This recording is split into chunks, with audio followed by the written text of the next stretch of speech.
Every small town has its own traditions. Some were quaint, others bizarre, and a few, like the one in Kilbridge, Ireland, are better left forgotten. It was St. Patrick's Day, and tourists flooded the town, eager for revelry. Green banners waved in the wind, the scent of ale and roasted meat so thick and juicy in the air. Got your boys mouth-watering right now. The streets were alive with laughter, the clinking of glasses, and the occasional burst of Irish folk music spilling from the pubs. But beneath the festivities lay a secret, one the locals dared not speak of. Liam O'Shea had heard whispers growing up, rumors of the old festival, a celebration no longer acknowledged, one that had ended in bloodshed.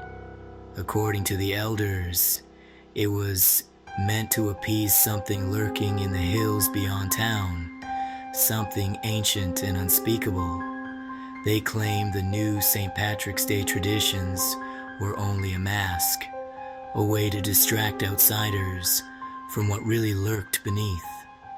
When he was a child, Liam's grandmother had once caught him wandering too close to the town's outskirts.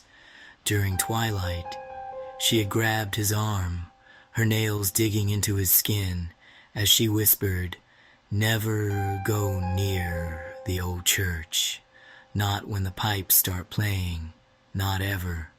That night, after a few too many pints, Liam and his friends, Sean, Dara, and Finn, decided to explore the ruins of the old church on the outskirts. The place had been abandoned for centuries, its charred beams stretching toward the sky like skeletal fingers. It was said that a fire had consumed it long ago, though no one knew if it had been an accident or something much darker.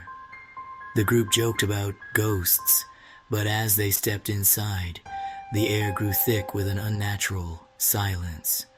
The world outside seemed distant, muted, as if they had stepped into a space untouched by time. Then they saw it, the altar, still intact, though covered in vines and moss, and on it, a deep groove, as if something had been repeatedly carved into the stone. "A sacrificial slab," Sean muttered, half laughing, but there was no humor in his voice. The wind outside howled, rattling the broken stained glass windows. Then the sound of distant pipes drifted through the air, faint but unmistakable. Not the cheerful kind played during parades, but slow, mournful, unnatural. The sound slithered through the walls, wrapping around them like invisible fingers. Dara turned to the others, her face pale. "That's not someone playing from town," she whispered. "It's coming from inside." The group turned to leave, but the doorway was no longer empty. A figure stood there, dressed in tattered green robes, a mask covering its face. The mask was carved from wood, its surface rough and uneven, depicting a twisted, smiling face. "You shouldn't have come," it rasped. The candles lining the walls flared to life, casting twisted shadows that danced and flickered. More figures emerged from the darkness, each one clad in the same tattered green, their masks covering their features. But as the candlelight flickered, something beneath those masks moved, flesh shifting, writhing, as if the very skin beneath had been carved and reformed like wax. Liam's pulse pounded. He took a step back, and the wooden floor creaked beneath him. The figures stood motionless, watching, waiting. Then the one nearest to the altar removed its mask.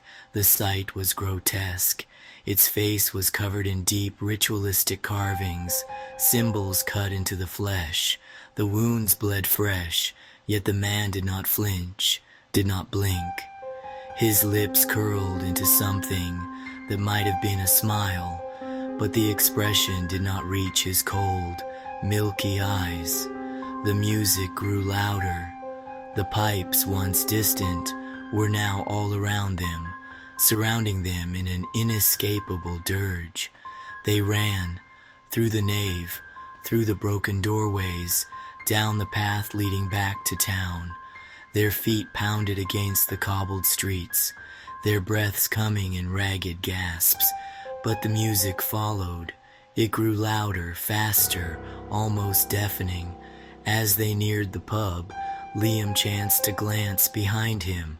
The figures did not chase, but they stood at the edge of the shadows, watching, waiting. Inside the pub, the music of the town's celebrations was still in full swing. People laughed, drank, and danced. No one had noticed the horror that had nearly taken them. No one else had heard the pipes. Liam tried to speak of what he had seen, but the elders only shook their heads. "You saw nothing," they said. And for a year they lived in uneasy silence. Sean and Dara refused to speak of that night. Finn, who had been the most shaken, left Kilbridge altogether.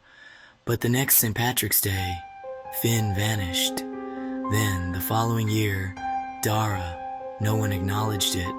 No one spoke their names. By the third year, Sean was the only one left. On the eve of St. Patrick's Day, Liam heard the pipes again, closer this time, and he knew this year it was his turn. But as he prepared for the inevitable, he discovered something even more horrifying. An old, yellowed photograph tucked away in his grandmother's things. It showed a festival in Kilbridge from nearly a century ago.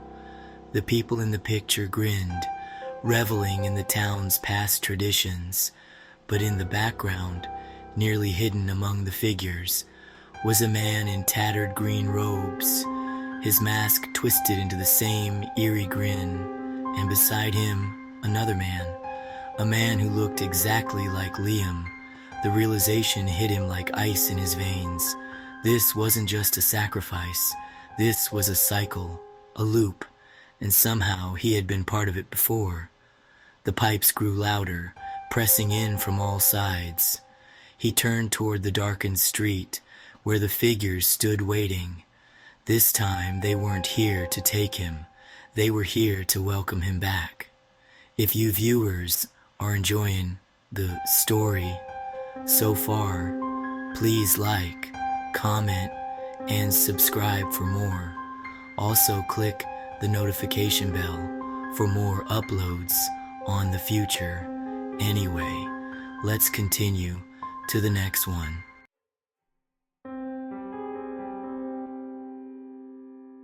There's something about St. Patrick's Day that makes people careless. Maybe it's the drink, the music, or the infectious joy of the celebrations, but no one in the town of Dunleary wanted to acknowledge the dark history behind the holiday, at least not out loud. Eoin Callahan had grown up in Dunleary, listening to his grandfather's warnings about the Emerald Curse. Every year on St. Patrick's Day, someone would vanish, a tourist, a drifter, even a local who wandered too far after dark. The town always carried on as if nothing had happened. It was easier that way. You wear the green, you blend in, his grandfather had told him. But there's another reason we wear it, lad. It marks us as theirs, and if they choose you, there's no running. Eoin never believed in such stories. But on the night of St. Patrick's Day, after one too many pints, he and his friends decided to take a shortcut through the abandoned part of town, past the ruins of the old festival hall. The hall had burned down decades ago, leaving behind only a skeletal frame and a lingering sense of unease. Some claimed the fire wasn't an accident. Others swore the flames had been green. As they walked past the ruins, a chilling gust of wind swept through the street. A whisper followed it, faint yet unmistakable. "Join us!" Eoin stopped in his tracks. "Did you hear that?" he asked. His friend Cian scoffed. "Just the wind, mate. Keep walking. But then the laughter began. It didn't come from the pubs or the streets. It came from the ruins, hollow, gurgling, wrong. It sounded like a celebration, but twisted, like voices long dead trying to mimic the joy of the living. The air grew thick with the scent of burnt wood and something sickly sweet, like rotting flowers. Then came the footsteps. Shambling figures emerged from the shadows, their faces covered in rotting green masks, their movements stiff and unnatural. The masks were carved with grotesque, smiling expressions, expressions that stretched wider and wider, as if they were grinning through the pain of something unimaginable. Cian let out a strangled gasp. This is some kind of joke, right? One of the figures tilted its head at them, then stepped forward. The wooden mask cracked and splintered as it moved, revealing the flesh beneath. It was not human, not anymore. You should not have come, the thing rasped. The laughter swelled, surrounding them, pressing into their ears. The figures moved closer, their skeletal hands reaching. One of them grabbed Cian's wrist. He screamed, trying to pull away, but where the fingers had touched him, his skin began to blacken and peel, revealing something green and pulsating beneath. Eoin turned to run, but the street behind them had changed. It was no longer Dunleary. It was somewhere else, somewhere ancient. The festival hall was no longer in ruins. It stood tall, grand, its windows glowing with an eerie emerald light. Figures danced inside, dressed in tattered green garments, their bodies twisting and contorting in inhuman ways.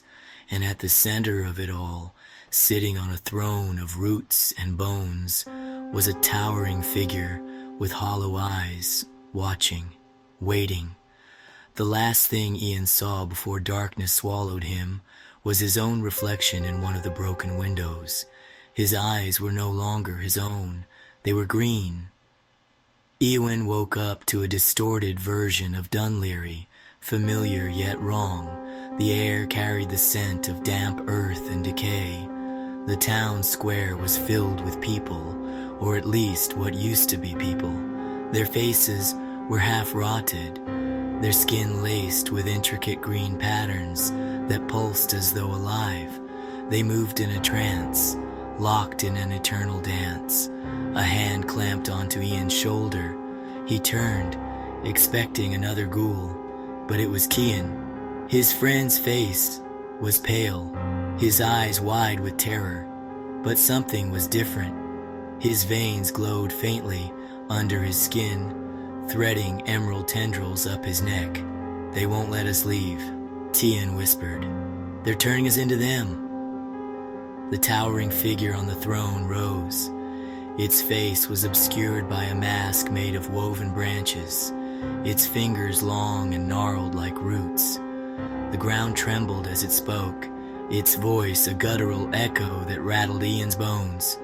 "You have joined the revelry. Soon you will be reborn." Eoin looked down at his hands. His skin was shifting, the same green veins creeping up his arms. His breath quickened. He had to escape. The cursed revelers parted as the masked figure stepped closer. Eoin felt something ancient awaken within him, a memory buried deep.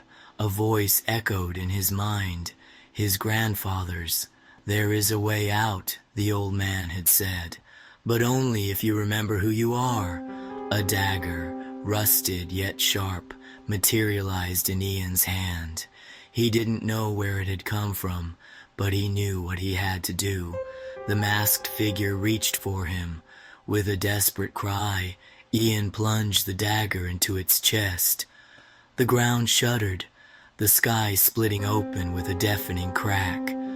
The revelers let out an inhuman wail as their bodies unraveled into wisps of emerald smoke. The last thing Eoin saw before darkness swallowed him again was the mask breaking apart. revealing a face beneath it, his own. Ian awoke on the cobbled streets of Dunleary, the morning light spilling over the town. The festival was still in full swing, as if nothing had happened. Cian was gone. There was no trace of the ruins, no sign of the horrors from the night before. But as Eoin caught his reflection in a shop window, his stomach turned to ice. His eyes still glowed green.